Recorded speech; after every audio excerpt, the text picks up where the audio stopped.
Hechos capítulo 12. Jacobo muerto, Pedro encarcelado. En aquel mismo tiempo el rey Herodes echó mano a algunos de la iglesia para maltratarles. Nota: Herodes era Herodes Agripa I, del 37 al 44 después de Cristo, nieto de Herodes el Grande. Poco se dice de este hombre en la escritura, pero se sabe que ayudó a Claudio a convertirse en emperador de Roma después que el famoso Calígula fue asesinado, versículos 20-24. Al incluir aquí este relato, Lucas puede estar indicando la existencia de una conexión entre la muerte de Herodes y la persecución de los cristianos. Versículo 2. Y mató a espada a Jacobo, hermano de Juan. Nota: Jacobo fue el primero de los 12 apóstoles en ser martirizado. Versículo 3. Y viendo que esto había agradado a los judíos, procedió a prender también a Pedro. Eran entonces los días de los panes sin levadura.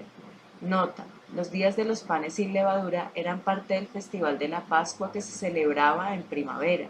Véase versículo 4 y Levítico 23, 4 al 8. Versículo 4. Y habiéndole tomado preso, le puso en la cárcel, entregándole a 4 grupos de 4 soldados cada uno, para que le custodiasen, y se proponía sacarle al pueblo después de la Pascua. Nota: 4 grupos de 16 soldados. Versículo 5. Así que Pedro estaba custodiado en la cárcel, pero la iglesia hacía sin cesar oración a Dios por él. Pedro es librado de la cárcel. Versículo 6. Y cuando Herodes le iba a sacar, aquella misma noche estaba Pedro durmiendo entre 2 soldados, sujeto con 2 cadenas, y los guardas delante de la puerta custodiaban la cárcel.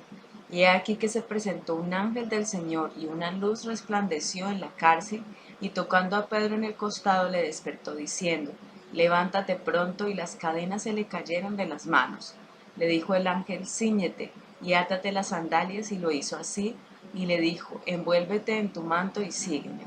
Y saliendo le seguía, pero no sabía que era verdad lo que hacía el ángel, sino que pensaba que veía una visión. Habiendo pasado la primera y la segunda guardia, llegaron a la puerta de hierro que daba a la ciudad, la cual se les abrió por sí misma, y salidos pasaron una calle, y luego el ángel se apartó de él. Entonces Pedro, volviendo en sí, dijo: Ahora entiendo verdaderamente que el Señor ha enviado su ángel y me ha librado de la mano de Herodes y de todo lo que el pueblo de los judíos esperaba.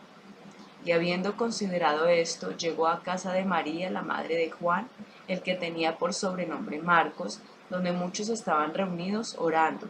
Cuando llamó Pedro a la puerta del patio, salió a escuchar una muchacha llamada Rode, la cual, cuando reconoció la voz de Pedro, de gozo no abrió la puerta, sino que corriendo adentro dio la nueva de que Pedro estaba a la puerta.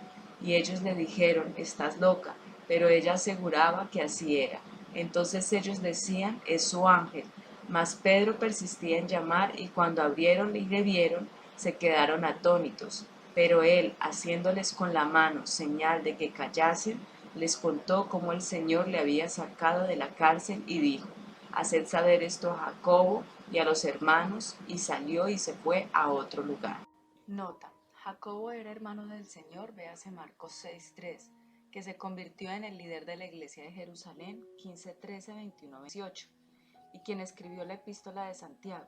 Pablo se refiere a él como uno de los pilares de la iglesia, Gálatas 2:9, y como un apóstol, Gálatas 1:19. Dinámica del reino: la oración constante es la clave para la liberación. La oración. Este conflicto es un estudio respecto a la permanente confrontación con el mal. Los Herodes simbolizan el ataque implacable de Satanás sobre la iglesia. Herodes el Grande había intentado matar a Jesús, su hijo mandó a matar a Juan el Bautista, su nieto decapitó a Jacobo, y ahora tenía encarcelado a Pedro para darle muerte después de la Pascua, al mismo tiempo que Pedro sufría con él de rodillas en oración. Hora tras hora los creyentes agonizaban en oración, y cuando ya hicieron todo lo que podían hacer, Dios empezó a obrar. De repente un ángel anestesió a los 16 guardas y le soltaron las cadenas a Pedro. Pedro, ni Dios ni su ángel hicieron lo que Pedro podía hacer por sí mismo. El apóstol tuvo que ponerse su ropa, sus sandalias, y seguir al ángel. No hubo nada que estorbara la fuga. Una puerta de hierro se les abrió de suyo, y las oraciones sinceras y perseverantes trajeron la liberación del apóstol Pedro. Es curioso, pero el único impedimento que encontró Pedro fue la puerta de entrada a la casa de sus amigos, y es que aun ellos que oran algunas veces no ven ni creen en la prontitud con que Dios obra cuando ellos elevan sus súplicas. Segundo libro de Crónicas 6, 12 al 42, 7, 1, Mateo 6, 9 al 13, versículo 18. Luego que fue de día, hubo no poco alboroto entre los soldados sobre qué había sido de Pedro. Mas Herodes, habiéndole buscado sin hallarle, después de interrogar a los guardas, ordenó llevarlos a la muerte. Después descendió de Judea a Cesarea y se quedó allí. Muerte de Herodes, versículo 20. Y Herodes estaba enojado contra los de Tiro y de Sidón, pero ellos vinieron de acuerdo ante él, y sobornado Blasto, que era camarero mayor del rey, pedían paz, porque su territorio era abastecido por el del rey.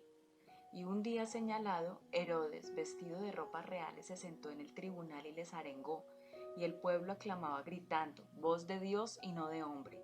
Al momento un ángel del Señor le hirió, por cuanto no dio la gloria a Dios, y expiró comido de gusanos. Nota, véase la nota al versículo 1. La noticia que da Lucas sobre la insólita muerte de Herodes es corroborada por Josefo, historiador judío del primer siglo. Versículo 24. Pero la palabra del Señor crecía y se multiplicaba, y Bernabé y Saulo, cumplido su servicio, volvieron de Jerusalén, llevando también consigo a Juan, el que tenía por sobrenombre Marcos.